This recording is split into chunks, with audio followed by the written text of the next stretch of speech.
আগামীকাল অর্থাৎ ৪ঠা মে রাজ্যে বিধানসভা নির্বাচনের ফলাফল ঘোষণা হবে। ৭৭টি গণনা কেন্দ্রে থেকে গণনা হবে এবং তার ভিত্তিতেই ২৯৩টি বিধানসভার ফল প্রকাশিত হবে। একমাত্র ফলতা কেন্দ্রে নির্বাচন হওয়ার পরও সেখান থেকে কোনো রকম গণনা হবে না, কারণ নির্বাচন কমিশন গতকাল অর্থাৎ শনিবার রাত্রেবেলা জানিয়েছে সেখানে রিপোল হবে, অর্থাৎ পুনর্নির্বাচন হবে মে মাসের ২১ তারিখে এবং রেজাল্ট বেরোবে ওই ফলতা কেন্দ্রের ২৪ তারিখে। নজিরবিহীনভাবে এই ঘটনা, এই সিদ্ধান্ত নিয়েছে নির্বাচন কমিশন।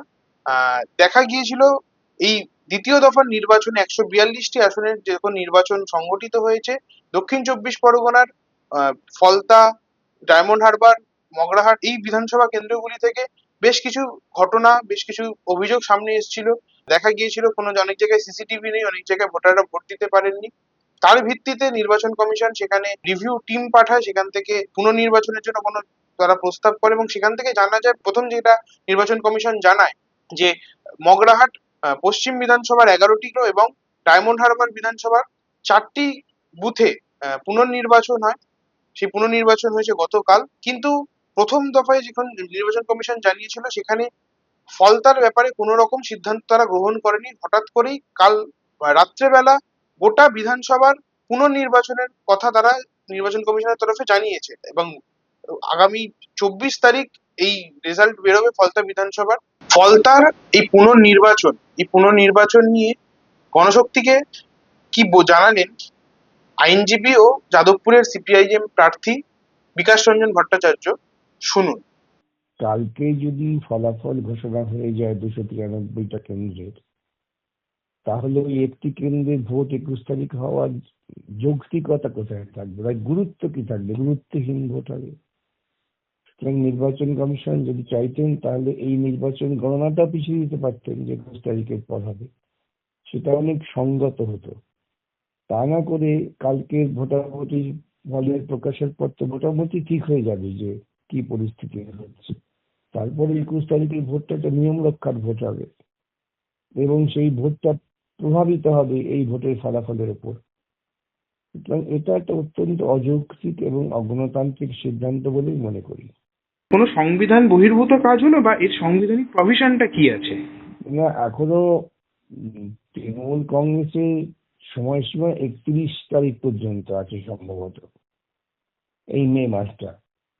সুতরাং মে মাসের মধ্যেই নির্বাচন করে ফেললে পরে সাংবিধানিক সংকট হয় না। কিন্তু যদি ৪ তারিখে সমস্ত রেজাল্ট প্রকাশিত হয়ে যায়, তারপরে ২১ তারিখে ভোট তো প্রকৃতপক্ষে অর্থহীন। ২১ তারিখে ভোট তো প্রভাবিত হয়ে যাবে ৪ তারিখে ভোট ফলাফলের উপরে। সেই দিক থেকে এই সিদ্ধান্তটা যে ওটা ২১ তারিখে হবে, সেই সিদ্ধান্তটাই অত্যন্ত অগণতান্ত্রিক এবং অযৌক্তিক।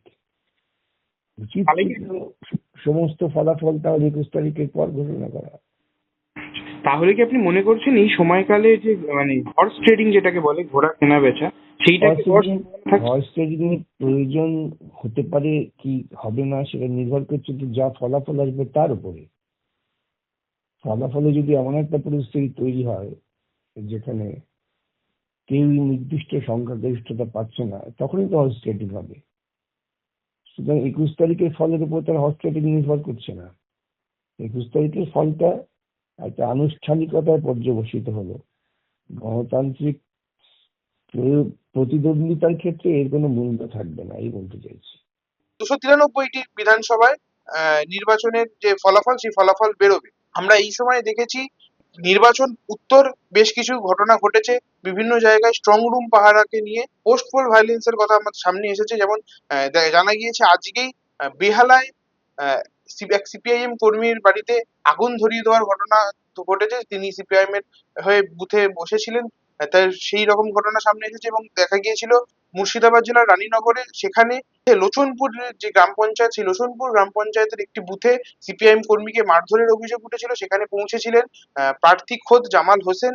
তার সামনেই তাকে ঘিরে ধরে বিক্ষোভ দেখাতে শুরু করে তৃণমূল কর্মীরা। তাকে সেই যে ঘটনা তিনি মুর্শিদাবাদের এসপি কে তিনি লিখিতভাবে অভিযোগ করেছেন এবং অভিযোগ জানানো হয়েছে কমিশনের কাছেও। গণনা কেন্দ্রের সুরক্ষা এই নির্বাচন একটি গুরুত্বপূর্ণ বিষয় হয়ে দাঁড়িয়েছে।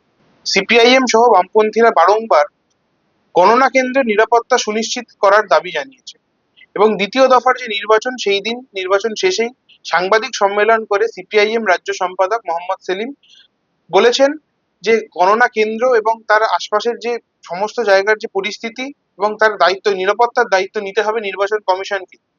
আমরা দেখেছি এই গণনা কেন্দ্রের ভেতরেই কিভাবে ভুয়ো অফিসার ঢুকিয়ে, সেটা আইপ্যাকের কর্মীদেরকেও ঢুকিয়ে কিভাবে তৃণমূলী গণনা কেন্দ্রকে প্রভাবিত করার চেষ্টা করে এবং অন্যান্য বিরোধী দলের যারা এজেন্ট থাকে তাদেরকে কিভাবে আক্রমণ এবং শারীরিক এবং মানসিকভাবে তাদেরকে বিপর্যস্ত করে তাদেরকে মানে বাধ্য করা হয় এক প্রকার যে গণনা কেন্দ্র থেকে যাতে ছেড়ে বেরিয়ে আসতে পারে।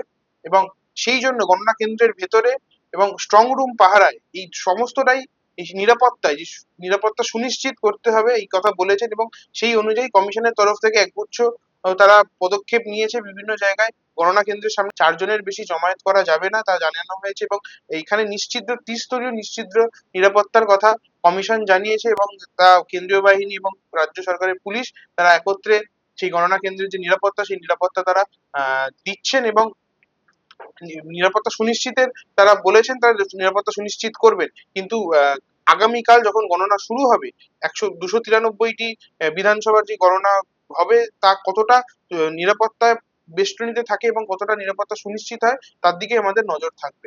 এই ভিডিওটিকে লাইক করুন, আপনার গুরুত্বপূর্ণ মতামত কমেন্টের মাধ্যমে আমাদের জানান এবং আমাদের চ্যানেলের ভিডিও সবার আগে দেখার জন্য ইউটিউবে গণশক্তিকে সাবস্ক্রাইব করুন, ফেসবুকে ফলো করুন এবং শেয়ার করুন আপনার পরিচিতদের মধ্যে। আমাদের চ্যানেলে আপলোড হওয়া ভিডিও নোটিফিকেশন পেতে বেল আইকনটি ক্লিক করতে ভুলবেন না।